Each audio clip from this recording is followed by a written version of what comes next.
الحمد لله رب العالمين. اللهم صل على محمد وعلى آل محمد كما صليت على إبراهيم وعلى آل إبراهيم إنك حميد مجيد.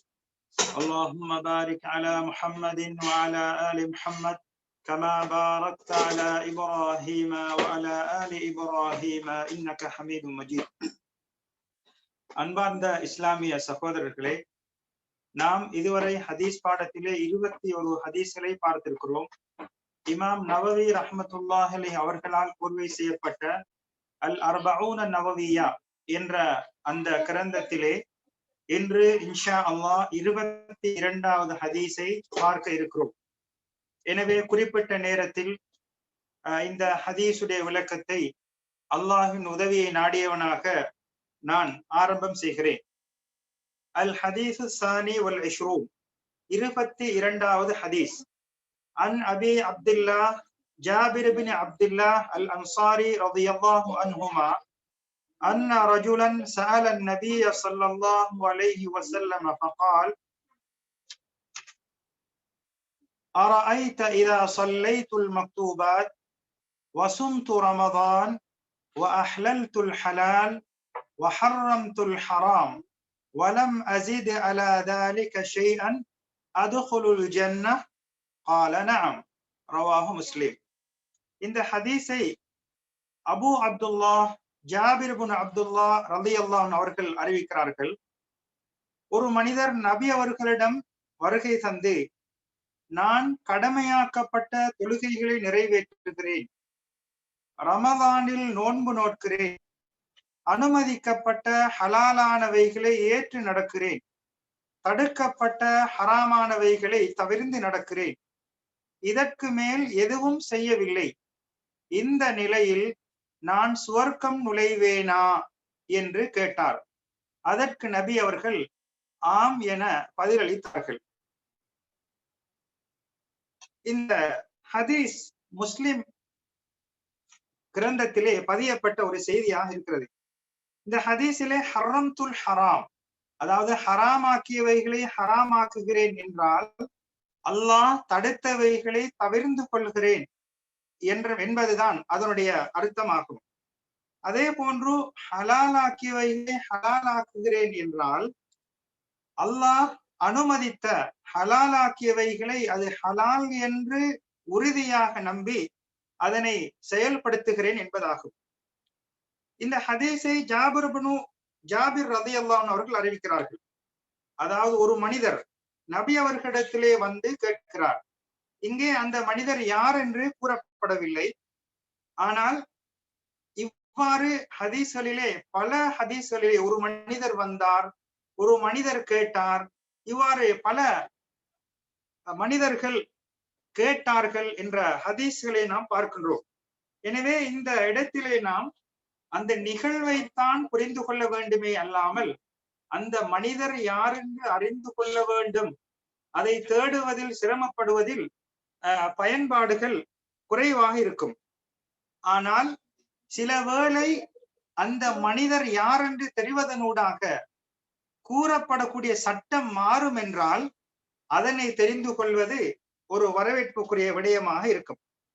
இந்த ஹதீஸிலே அரஐது, அதாவது நபி அவர்களிடத்திலே அந்த மனிதர் கேட்கிறார், எனக்கு அறிவித்து தாருங்கள், எனக்கு சொல்லித் தாருங்கள் என்று நபி அவர்களிடத்திலே கேட்கிறார். இதற்கு இமாம் நவவி ரஹ்மத்துல்லாஹி அவர்கள் விளக்கம் கூறுகின்ற போது, அதாவது எனக்கு அறிவித்து தாருங்கள், அஹ்லல்துல் ஹலால், அதாவது நான் அல்லாஹ் ஹலாலாக்கியவைகளை ஹலாலாக்குகிறேன் என்பது, அல்லாஹ் அனுமதித்தவைகளை ஹலாலாக்கியவைகளை நான் எடுத்து நடக்கிறேன், அதே போன்று ஹராமாக்கியவைகளை தவிர்த்து நடக்கிறேன் என்பது அது அல்லாஹ்வால் தடுக்கப்பட்டது என்று நான் உறுதி கொண்டு அதனை விட்டும் தவிர்ந்து கொள்கிறேன் என்பதாகும். இந்த ஹதீஸிலே நபி அவர்கள் அந்த மனிதருக்கு அவர் கேட்ட கேள்விக்கு பதில் கூறுகின்ற போது நாம் ஆம் என்றுதான் பதில் கூறினார்கள். அதாவது நீ சுவர்க்கத்தில் நுழைவாய் என்று அந்த சஹாபிக்கு நபி அவர்கள் பதிலளித்தார்கள். அதாவது இதா சொல்லைத்துல் மக்தூபாத், அதாவது கடமையான தொழுகைகளை நான் நிறைவேற்றுகிறேன் என்னும் போது ஒவ்வொரு நாளும் பகலிலும் இரவிலும் நிறைவேற்றக்கூடிய அந்த 5 நேர தொழுகையை தான் இந்த ஹதீஸ் நாடுகிறது. அல் குர்ஆனிலே அல்லாஹ் சுப்ஹானஹு வ தஆலா இன்னஸ் ஸலாத கானத் அலல் முஃமினீன கிதாபம் மௌகூதா, நிச்சயமாக தொழுகை என்பது குறிக்கப்பட்ட நேரத்தில் நிறைவேற்றப்பட வேண்டிய கடமையாக முஃமின்களின் மீது இருக்கிறது என்று அல் குர்ஆன் கூறுகிறது. எனவே இதனூடாக நாம் புரிந்து கொள்ளலாம், இந்த 5 நேர தொழுகையை தவிர்ந்த ஏனைய தொழுகைகள் கட்டாயம் இல்லை என்பதை இந்த குர்ஆன் வசனத்தினூடாக, இந்த ஹதீஸினூடாக நாம் புரிந்து கொள்ளலாம். தொடராக அவர் கேட்கிறார், வசும்து ரமதான், அதாவது ரமலானிலே நான் நோன்பு நோட்கிறேன் எனும் போது, ரமலான் மாதத்திலே பொதுவாக நோன்பு என்றால் ரமலான் மாதம் என்று அனைவரும் அறிந்த விடயமாக இருக்கிறது. அந்த மாதத்திலே நோன்பு நோட்பது, இந்த நோன்பு நோட்பது அஸ்ஸியாம் என்ற அந்த அரபு மொழியிலே அதற்கான விளக்கத்தை பார்க்கின்ற போது, ஒரு விடயத்தை கட்டுப்படுத்தி கொள்ளல் அல்லது பிடித்து கொள்ளல் என்று சொல்லலாம். அதாவது ஒரு விடயத்தை நாம் ஒரு கட்டுப்பாட்டுக்கு கீழால் வைத்துக் கொள்ளுதல். இந்த சியாம் என்பதற்கு ஷரியாவுடைய பார்வையிலே அதற்குரிய விளக்கம் என்னவென்றால், ஃபஜ்ருடைய நேரமானதிலிருந்து சூரியன் மறையும் வரும் வரை அல்லாஹுக்காக வணக்கம் செய்வதற்காக நோன்பை முறிக்கக்கூடிய அனைத்து காரியங்களை விட்டும் தன்னை கட்டுப்படுத்தி கொள்ளல். அதாவது ஃபஜ்ருடைய நேரத்திலிருந்து சூரியன் மறையும் வரும் வரை நோன்பை முறிக்கக்கூடிய காரியங்களை விட்டும் தன்னை கட்டுப்படுத்தி கொள்ளல் என்பதை இதற்கான விளக்கமாக கொள்ளலாம். இந்த இடத்திலே அல்லாஹுவை வணங்குவதற்காக எனும் போது, அல்லாஹுவை வணக்கம் செலுத்துவதற்கு மாற்றமாக இன்னோரன்ன விடயங்களிலே நோன்பு இருக்கலாம் அல்லது பசித்திருக்கலாம். இவைகளெல்லாம் இந்த வணக்கம் என்ற வட்டத்துக்குள் வரமாட்டாது என்பதை புரிந்து கொள்ள வேண்டும். உதாரணமாக, ஒருவர் தன்னை பாதுகாத்துக் கொள்வதற்காக தான் அதிகமாக உணவு உட்கொள்ளக்கூடாது, எனது உடல் ஆரோக்கியம் இருக்க வேண்டும் என்பதற்காக ஒருவர் உண்ணாமல் இருக்கலாம். அல்லது வைத்திய ரீதியாக அந்த குறிப்பிட்ட சில நேரங்கள் 10 மணித்தியாலங்கள் அல்லது வைத்தியருடைய ஆலோசனைப்படி சில மணித்தியாலங்கள் உண்ணாமல் பருகாமல் இருக்கலாம், நோன்பை போன்று. ஆனால் இவைகள் அல்லாஹுக்காக வணக்கம் செலுத்துவதாக கருதப்பட மாட்டாது என்பதை புரிந்து கொள்ளலாம். எனவே அல்லாஹுக்காக வணக்கம் செலுத்தாமல் வேறு பல நோக்கத்துக்காக ஒருவர் பசித்திருப்பார் என்றால் அது மார்க்கத்திலே நோன்பாக கருதப்பட மாட்டாது. இதன் காரணமாகத்தான் வணக்கங்கள் எதுவாக இருந்தாலும் ஷரியாவுடைய பார்வையில் அது எவ்வாறு நிறைவேற்றப்பட வேண்டும், இது மார்க்கமாக அனுமதிக்கப்படுமா, அல்லாஹுக்காக வணக்கமாக கருதப்படுமா என்பதை மார்க்கம் கூறக்கூடிய வழிகாட்டல்களை தெரிந்து கொள்ள வேண்டும். அவ்வாறு இல்லை என்றால் பசித்திருப்பவர்கள் எல்லாம் வணக்கம் புரிந்தவர்களாக நோன்பு நோற்றவர்களாக கருதப்பட மாட்டார்கள் என்பதை இதனூடாக நாம் புரிந்து கொள்ள வேண்டும். அடுத்ததாக அஹ்லல்துல் ஹலால், அதாவது ஹலாலானவைகளை நான் ஹலாலாக்குகிறேன். அவ்வாறென்றால் இது அல்லாஹ்வால் ஹலாலாக்கப்பட்டது என்பதை உள்ளத்தால் உறுதி கொள்வது, உள்ளத்தால் இது அல்லாஹ் அனுமதித்தது என்று உறுதி கொள்ள வேண்டும். இந்த ஹலாலை ஹலாலாக்குவது என்பதற்கு இரண்டு கருத்துக்களை கொள்ளலாம். ஒன்று, அவர் இது ஹலால் என்று எண்ணுவது, உள்ளத்தால் இது ஹலால் அனுமதிக்கப்பட்டது என்று எண்ணுவது. இரண்டாவது, அல் அமலு பிஹி, இது ஹலால் என்பதை எண்ணிய அந்த மனிதர் வாழ்விலே செயல்படுத்துவது. அவர் எடுத்து நடப்பார் என்றால் இது அல்லாஹ் எனக்கு ஹலால் ஆக்கியது என்பதை உள்ளத்தால் உறுதி கொண்டு செயலால் செயல்படுத்துவது என்ற கருத்தை கூறலாம். அதே போன்று வஹர்ரம்துல் ஹராம், ஹராமாக்கியவைகளை நான் ஹராமாக்குகிறேன் என்ற இந்த வார்த்தைக்கு அல்லாஹ்வால் தடுக்கப்பட்டவைகளை இது தடுக்கப்பட்டவை என்று உள்ளத்தால் உறுதி கொள்வதுடன் அந்த ஹராமானவைகளை தவிர்ந்து கொள்வது. நவவி ரஹ்மத்துல்லாஹி அவர்கள் இதற்கு விளக்கம் கூறும்போது கூறுகிறார்கள், அதாவது ஒரு மனிதர் இது ஹராம் இல்லை என்று உறுதி கொள்ளவில்லை என்றால், ஒரு விடயத்தை அவர் தவிர்ந்து கொள்கிறார், ஆனால் இது ஹராம் என்பதை அவருடைய உள்ளத்தின் மூலமாக உறுதி கொள்ளவில்லை என்றாலும் அந்த தடுக்கப்பட்டவைகளை தவிர்ந்து கொள்வது வரவேற்புக்குரிய நல்ல விடயமாக இருக்கிறது. அவர் இது ஹராம் என்று எண்ணாவிட்டாலும் சரி. ஆனால் ஒரு மனிதர் ஒரு விடயத்தை தவிர்ந்து கொள்கின்ற போது இது ஹராம், அல்லாஹ் தடுத்தவை, அல்லாஹ் ஹராமாக்கியவை என்ற எண்ணத்துடன் அதனை தவிர்ந்து கொள்வாராக இருந்தால் அப்போது அது வணக்கமாக கருதப்படும். முதலாவது நிலையில் உள்ளவர் அது ஹராம் என்ற எண்ணம் உள்ளத்தில் இல்லாமல் இருந்தாலும் அவருடைய மனதுக்கு பிடிக்கவில்லை என்பதால் தவிர்ந்து கொள்கிறார். அது ஒரு நல்ல விடயம். இரண்டாவது மனிதர் தவிர்ந்து கொள்வதற்கான அவர் காரணமாக அமைத்துக் கொள்வது இது அல்லாஹ் ஹராமாக்கியவை, அதனால் நான் தவிர்ந்து கொள்கிறேன் என்று ஒருவர் தவிர்ந்து கொள்வாரானால் அது வணக்கமாக கருதப்படும். உதாரணமாக ஒரு மனிதர் மது அருந்துவதை அவர் தவிர்ந்து கொள்கிறார். இது ஹராம் என்பதற்காக அல்ல, அதனை அவருடைய ஆத்மா விரும்பவில்லை என்பதற்காக தவிர்ந்து கொள்கிறார். அது ஆட்சேபனைக்குரிய விடயம் அல்ல, அது ஒரு நல்ல விடயம். ஆனால் இன்னும் ஒருவர் அந்த மது அருந்துவதை எவ்வாறு தவிர்ந்து கொள்கிறார் என்றால், மது அருந்துவது ஹராம், அல்லாஹ்வால் தடுக்கப்பட்டது என்பதற்காக தவிர்ந்து கொள்வாராக இருந்தால் அந்த மது அருந்துவதை அவர் தவிர்ந்து கொள்வது ஒரு வணக்கமாக நன்மைக்குரிய விடயமாக கருதப்படும். தொடராக அந்த மனிதர் நபி அவரிடத்திலே கேட்கிறார், இவ்வாறு நான் கடமையான தொழுகைகளை தொழுது நோன்பு நோற்று ஹலாலானவைகளை ஹலாலாக்கி ஹராமானவைகளை ஹராமாக்கினால் சுவர்க்கத்தில் நுழைவேனா என்று கேட்கிறார். இந்த நேரத்திலே அந்த மனிதர் நபி அவர்களிடத்திலே கேட்கக்கூடியது சுவர்க்கம், அதாவது ஒரு மனிதனுடைய கடைசி இலக்காக கடைசி இலட்சியமாக இருக்கக்கூடிய அந்த சுவர்க்கத்தை அடைந்து கொள்வேனா என்று அவர் கேட்கிறார். இந்த சுவர்க்கம் என்பது அல்லாஹ் சுப்ஹானஹு வ தஆலா முஃமின்களுக்காக, அல்லாஹ்வை அஞ்சி பயந்து வாழக்கூடிய மக்களுக்காக ஏற்படுத்தி வைத்த ஒரு விடயமாக இருக்கிறது. அந்த சுவர்க்கத்தை பற்றி கூறுகின்ற போது ஏராளமான வர்ணனைகளை ஹதீஸ்களிலே நாம் காணலாம்.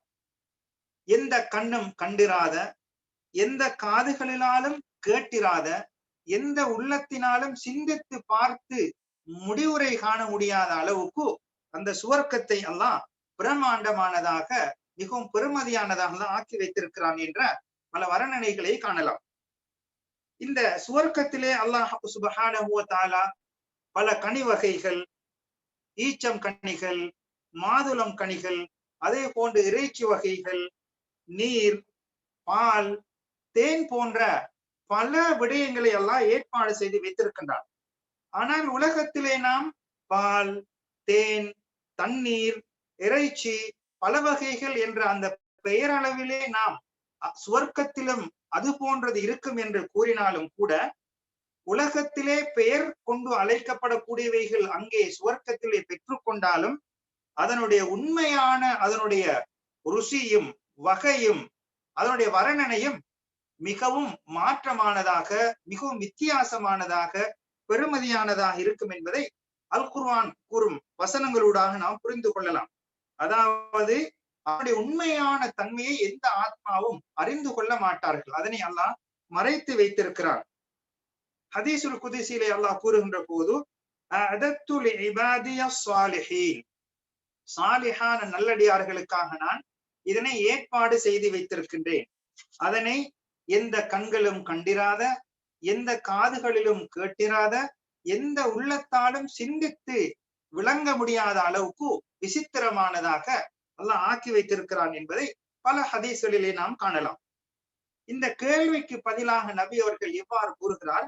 நாம் சுவர்க்கத்தில் நுழைவேனா என்று கேட்டபோது ஆம் என்று பதிலளித்தார்கள். அதாவது ஆம், நீ சுவர்க்கத்தில் நுழைவாய் என்று நபி அவர்கள் சுருக்கமாக பதிலளித்தார்கள். இந்த ஹதீஸினூடாக நாம் பெறக்கூடிய படிப்பினைகளை பார்ப்போமானால், முதலாவதாக நபி அவர்களுடைய தோழர்கள் சஹாபாக்களுடைய ஆர்வம் எவ்வாறு இருந்திருக்கிறது என்பதை நாம் புரிந்து கொள்ளலாம். நபி அவர்களிடத்திலே கேள்விகள் கேட்டு தங்களை மறுமை வாழ்வுக்காக எவ்வாறு தயார் செய்து கொள்ள வேண்டும் என்பதற்கான ஆர்வம் சஹாபாக்களிலே நபி தோழர்களிடத்தில் எவ்வாறு இருந்தது என்பதை புரிந்து கொள்ளலாம். இரண்டாவதாக, இந்த சஹாபாக்களுடைய நபி தோழர்களுடைய குறிக்கோள், கடைசி இலட்சியம் எதுவாக இருந்தது என்பதை அவர்களுடைய அந்த கேள்வியினூடாக நாம் புரிந்து கொள்ளலாம். அவர்களுடைய கடைசி இலட்சியம் எதுவென்றால் சுவர்க்கத்தில் நுழைய வேண்டும், சுவர்க்கத்தில் நுழைவேனா, இறுதி இலக்கை அடைந்து கொள்வேனா என்று கேட்கிறார்கள். இந்த இடத்திலே அவர்கள் பொருளாதாரத்தை அதிகமாக ஈட்டிக் கொள்ள வேண்டும் என்றோ, அல்லது குழந்தைகளை அதிகமாக பெற்றுக்கொள்ள வேண்டும் என்றோ, உலகத்திலே டாம்பீக நல்ல சுபீட்சமான வாழ்வை பெற்றுக்கொள்ள வேண்டுமோ என்று கேட்கவில்லை. ஒரு ஹதீஸிலே ஒரு சஹாபி தோழர் நபி அவர்களிடத்திலே வந்து ஒரு தேவையை நிறைவேற்றியதற்கு பின்னால் நபி அவர்கள் அந்த மனிதரிடத்திலே கேட்கின்றார், நீ விரும்பியதை கேட்பாயாக, உனக்கு தேவையானதை கேள் என்று சொன்ன போது அந்த மனிதர் நபி அவரிடத்திலே கூறுகிறார், அஸ்அலுக முராஃபகதக ஃபில் ஜன்னah, உங்களுடன் சுவர்க்கத்திலே தோழமை கொள்வதை, உடன் இருப்பதை கேட்கின்றேன் என்று அந்த மனிதர் கூறினார். அதுவல்லாமல் வேறு ஏதும் வேண்டுமா என்று கேட்ட போது, இல்லை, அதுதான் வேண்டும் என்று அந்த சஹாபி பதிலளிக்கிறார்கள். அதற்கு நபி அவர்கள் அதிகமாக அல்லாஹ்வை துதிப்பாயாக, சுஜூது செய்வாயாக, உனக்கு அதிகமாக சுஜூத் செய்வதற்கு அல்லாஹ் அருள் புரிவானாக என்ற அந்த துஆவை நபி அவர்கள் கற்றுக் கொடுக்கிறார்கள். அதாவது அதிகமாக அல்லாஹ்வை தொழுவது நபி அவர்களுடன் இருப்பதற்கு உதவியாக இருக்கும் என்ற கருத்தை நபி அவர்கள் கூறுகிறார்கள். இந்த மனிதர் யார் என்றால், சில வரலாற்று நூல்களிலே கூறப்படுகின்றது, ரபிஆ இப்னு கஅபுல் அஸ்லமி ரலியல்லாஹு அவர்கள்தான் அந்த மனிதர். இவர்கள் காசு பணங்களையோ, கால்நடைகளையோ, அதாவது மாடா மாளிகைகளையோ அல்லது விவசாய காணிகளையோ கேட்கவில்லை, மாறாக சுவர்க்கத்தை தான் கேட்கிறார்கள். இது எதனை நமக்கு சொல்லுகின்றது என்றால், வாழ்விலே நாம் எந்த நிலையில் இருந்தாலும் நமது இலட்சியம் சுவர்க்கத்தை அடைந்து கொள்ள வேண்டும் என்பதாகத்தான் அமைய வேண்டும் என்பதை இந்த நபித்தோழருடைய கேள்வி நமக்கு ஒரு பெரும் பாடமாக அமைகிறது. அதே போன்று அந்த மனிதர் கூறுகிறார், கடமையான தொழுகைகளை மாத்திரம் சுருக்கிக் கொள்வதனூடாக, ஒரு மனிதர் கடமையான தொழுகையை மாத்திரம் சுருக்கிக் கொள்வார் என்றால் அவரை நாம் ஏளனம் செய்வதோ குறை கூறுவதற்கு அனுமதிக்கப்பட்ட ஒரு விடயம் அல்ல. மாறாக கடமையான தொழுகையை மாத்திரம் தொழுதால் அவர் சுவர்க்கத்துக்கு போவதற்கு எந்த தடையும் இல்லை என்பதை இந்த ஹதீஸ் நமக்கு, அந்த நபித்தோழர் கேட்ட கேள்வி, நான் கடமையான தொழுகையில் நிறைவேற்றுகின்றேன் என்ற அந்த கேள்வியினூடாக புரிந்து கொள்ளலாம். எனவே கடமையான தொழுகையை மாத்திரம் ஒருவர் சுருக்கி கொண்டால் சுவர்க்கம் போவதற்கு அது தடையாக இருக்க மாட்டாது என்பதை புரிந்து கொள்ளலாம். இந்த இடத்திலே இமாம் அஹ்மத் ரஹ்மத்துல்லாஹி அவர்கள் ஒரு இடத்திலே கூறுகிறார்கள், வித்திரு தொழுகையை விடக்கூடிய மனிதன் ஒரு கெட்ட மனிதன் என்ற வார்த்தையை பயன்படுத்துகிறார்கள். எனவே இந்த மனிதனுடைய சாட்சியை ஏற்றுக்கொள்ள வேண்டாம் என்று கூறுகிறார்கள். இதனை வைத்து கடமையான, அதாவது வித்திரு தொழுகையை தொழாத மனிதனுடைய அவன் சுவர்க்கத்தில் நுழைய மாட்டானா, அவன் கெட்ட மனிதன் என்று கூறுகிறாரு என்று நாம் பார்ப்போம் என்றால், அந்த இமாம் அவர்களுடைய அந்த கூற்று எதனை கூறுகின்றது என்றால், வித்திரு தொழுகை என்பது ஆக குறைந்த தரத்தில் இருக்கக்கூடியது ஒரு ரக்அத். இந்த ஒரு ரக்அத்தை கூட அவன் நிறைவேற்றாமல் இருக்கின்றானா, பொடுபோக்கு செய்கின்றானா என்பதைத்தான் அவர்கள் அவன் வாழ்க்கையிலே தொடராக கடைபிடிக்க வேண்டும் என்பதற்காக ஆர்வமூட்டக்கூடிய வார்த்தையாகத்தான் கொள்ளலாம். அதே போன்று கடமையான இந்த 5 நேர தொழுகைகள், ரமலானில் நோன்பு நோட்பதெல்லாம் சுவர்க்கம் நுழைவதற்கான காரணங்களாக அமைந்திருக்கின்றன. நபி அவர்கள் ஒரு ஹதீஸிலே கூறுகிறார்கள், யார் ஒருவர் நன்மையை நாடியவராக இறை விசுவாசத்துடன் நோன்பு நோக்கிறாரோ அவருடைய முன் சென்ற பாவங்கள் மன்னிக்கப்படும் என்று கூறுகிறார்கள். எனவே நோன்பு நோட்பது, தொழுவது சுவர்க்கத்துக்கு போவதற்கான காரணங்களில் ஒன்றாக அமைந்திருப்பதை காணலாம். அதே போன்று இந்த ஹதீஸிலே ஹலாலானவைகளை ஹலாலாக்கினேன் என்ற அந்த வார்த்தையினூடாக ஒன்றை புரிந்து கொள்ள வேண்டும். அல்லாஹ் ஹலாலாக்கிய ஒன்றை தடுப்பதற்கு யாருக்கும் அனுமதி கிடையாது, யாருக்கும் உரிமை கிடையாது. ஏனென்றால் அவ்வாறு அல்லாஹ் ஹலாலாக்கிய ஒரு விடயத்தை, மார்க்கமாக்கப்பட்ட ஒரு விடயத்தை ஒருவர் ஹராமாக்குவாரானால், ஹலாலாக்கியவைகளை தடுப்பாரானால் அது ஒரு இகழப்பட்ட ஒரு கேவலமான விடயமாக இருக்கிறது. அல்லாஹ் அனுமதித்தவைகளை தடுப்பதற்கு யாருக்கும் உரிமை கிடையாது. அடுத்ததாக அல்லாஹ் ஹராமாக்கியவைகளை ஹராமாக்குகிறேன் என்பதனூடாக நாம் புரிந்து கொள்ளலாம். அதாவது அல்லாஹ் ஹலாலாக்கிய விடயங்கள், அல்லாஹ் ஹராமாக்கிய விடயங்கள், இது பொதுவாக அனைத்திலும் பின்பற்றப்பட வேண்டிய விடயமாக இருக்கிறது. இவ்வாறு ஒருவர் நடந்து கொண்டால் சுவர்க்கத்தில் நுழைவாரா என்று கேட்ட போது ஆம், சுவர்க்கத்தில் நுழைவார் என்று நபி அவர்கள் பதிலளித்தார்கள். இந்த ஹதீஸிலே நமக்கு ஒரு தெளிவற்ற விடயம், அதாவது அந்த மனிதர் கூறுகிறார், இந்த கடமையான விடயங்களை தவிர்த்து அதிகமாக நான் ஒன்றையும் செய்யவில்லை என்ற இந்த வார்த்தையினூடாக நாம் சில விடயங்களை நாம் சிந்திப்போமானால், அந்த மனிதர் இஸ்லாத்துடைய 5 கடமைகளான ஜகாத், ஹஜ் போன்றவைகளை இங்கே கூறவில்லை. சில வேளை இந்த ஜகாத் கடமை என்பது சில வேளை கடமையாக்கப்படுவதற்கு முன்னால் இது சொல்லி இருக்கலாம் என்ற ஒரு கூற்று வைத்துக் கொண்டாலும் கூட, இந்த ஹஜ்ஜை பொறுத்தவரையிலே ஹஜ் என்பது அதாவது நபி அவர்களுடைய இறுதி காலத்தில் தான் கடமையாக்கப்பட்டது. எனவே இந்த ஹதீஸை அறிவிக்கின்ற போது, அந்த சஹாபிக்கு பதிலளிக்கின்ற போது, இந்த ஹஜ் கடமை என்பது கடமையாக்கப்பட்டிருக்காமல் இருக்கலாம் என்ற ஒரு கருத்தையும் நாம் ஹதீஸ் விளக்கங்களிலே காணலாம். அதே போன்று ஜகாத்தை பொறுத்தவரையிலே அவர்கள் ஏன் கூறவில்லை என்றால், சில வேளை அவர் ஜகாத் கொடுப்பதற்கு தகுதி இல்லாதவராக இருக்கலாம், அவர் பிறகு வசதி வாய்ப்பு வருகின்ற போது ஜகாத்தை கொடுக்கலாம் போன்ற கருத்துக்களை ஹதீஸ் விளக்கங்களில் நாம் காணலாம். எனவே இந்த ஹதீஸிலே நபி அவர்கள் நஅம், ஆம், சுவர்க்கத்தின் நுழைவா என்று கூறுகின்ற இந்த வார்த்தையின் ஊடாக நாம் தெரிந்து கொள்ள வேண்டிய விடயம் என்னவென்றால், அந்த கேள்வியை திருப்பி கூறி பதில் கூறுவதாக அமையும். உதாரணமாக அவர் கேட்கிறார், நான் சுவர்க்கத்தில் நுழைவேனா? ஆம் என்றால் ஆம், நீ சுவர்க்கத்தில் நுழைவாய் என்பதுதான் அதனுடைய முழுமையான வடிவமாக இருக்கும். உதாரணமாக ஒரு மனிதர், உனது மனைவியை நீ தலாக் சொல்லுகிறாயா என்று ஒரு கேள்வி கணை வைக்கின்ற போது ஆம் நாம் என்று சொன்னால் அவர் அந்த மனைவியை தலாக் சொன்னதாக கருதப்படும். அதே போன்றுதான் திருமண ஒப்பந்தங்களிலே ஒரு பெண் சார்பாக பெண்ணுக்கு பொறுப்பான அந்த வழி, அந்த பெண்ணுடைய கணவர் திருமண ஒப்பந்தத்தில் இணையக்கூடிய அந்த மணவாளரிடம், எனது மகளை நான் திருமணம் முடித்து தந்து விட்டேன், இதனை ஏற்றுக்கொள்கிறாயா என்று கேட்கின்ற போது அவர் நாம் ஆம் என்று சொன்னால் ஆம், அந்த மணப்பெண்ணை நான் ஏற்றுக்கொள்கிறேன் என்பதாகத்தான் முழு வடிவமாக கருதப்படும். எனவே இதே போன்றுதான் எல்லா விடயங்களிலும். உதாரணமாக உனது வீட்டை நீ வக்குப் செய்து விட்டாயா? ஆம் என்று சொல்லிவிட்டால் ஆம், வக்குப் செய்து விட்டேன். அதே போன்று உனது வாகனத்தை விற்று விட்டாயா? ஆம் என்று சொல்லிவிட்டால் அதனை ஏற்றுக்கொண்டதாக, அங்கீகரித்ததாக, ஒப்புதல் வழங்கியதாக கருதப்படும் என்பதை நாம் உணர்ந்து கொள்ள வேண்டும்.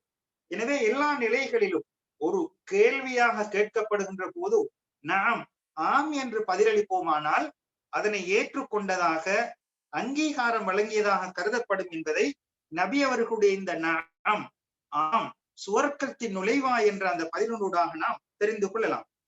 அதே போன்று இன்னும் ஒரு விடயம், ஒரு ஹலால் என்று ஏற்றுக்கொள்கின்ற போது அதனை உள்ளத்தால் ஏற்றுக்கொள்ள வேண்டும். ஏற்றுக்கொள்வதுதான் மார்க்கத்தை அங்கீகரித்ததாக கருதப்படும். அதே போன்று ஹராமானவைகளை இது ஹராம் என்று உள்ளத்தால் ஏற்றுக்கொள்ள வேண்டும். அவ்வாறு ஹலாலை ஹலால் என்றும் ஹராத்தை ஹராம் என்றும் உள்ளத்தால் ஏற்றுக்கொள்ளாமல் இருப்பது மார்க்கத்தை முழுமையாக விசுவாசம் கொண்டதாக கருதப்பட மாட்டாது. எனவே ஹலால் என்பதை ஹலால் என்று ஏற்று உறுதி கொண்டு அதனை எடுத்து நடக்க வேண்டும். ஹராம் என்பதை ஹராம் என்று ஏற்று அதனை தவிர்த்து கொள்ள வேண்டும். எனவே அன்பார்ந்தவர்கள், இந்த ஹதீஸினூடாக நபி அவர்கள் சுவர்க்கத்துக்கு போகக்கூடிய வழிவகைகளை கூறி தந்திருக்கிறார். கடமையான தொழுகையை தொழுது, ரமதான் மாதத்திலே நோன்பு நோற்று, ஹலாலை ஹலாலாக்கி, ஹராமை ஹராமாக்கி இதனை தவிர்த்து மேலதிகமான எந்த விடயங்களை செய்யாமல் இருந்தால் சுவர்க்கத்தின் நுழைவேனா என்று கூறியதற்கு ஆம் என்று பதிலளித்தார்கள். எனவே இந்த ஹலால் ஹராம் என்கின்ற போது அவருடைய வாழ்விலே கடமையானவைகளை மாத்திரம் செய்வாரானால் அவரது வாழ்விலே எந்த விதமான ஹராமும் தடுக்கப்பட்டவைகளும் நிகழமாட்டாது என்பதையும் புரிந்து கொள்ள வேண்டும். எனவே இந்த ஹதீஸினூடாக நமது வாழ்விலே சுவர்க்கத்துக்கு செல்லக்கூடிய நம்மால் இயலுமான வழிகளை செய்து சுவர்க்கத்தில் நுழைவதற்கு, சுவர்க்கத்துக்கு சொந்தக்காரர்களாக ஆகுவதற்கு வல்லவன் அல்லாஹ் நம் அனைவர்களுக்கும் அருள் புரிவானாக. ஆமீன்.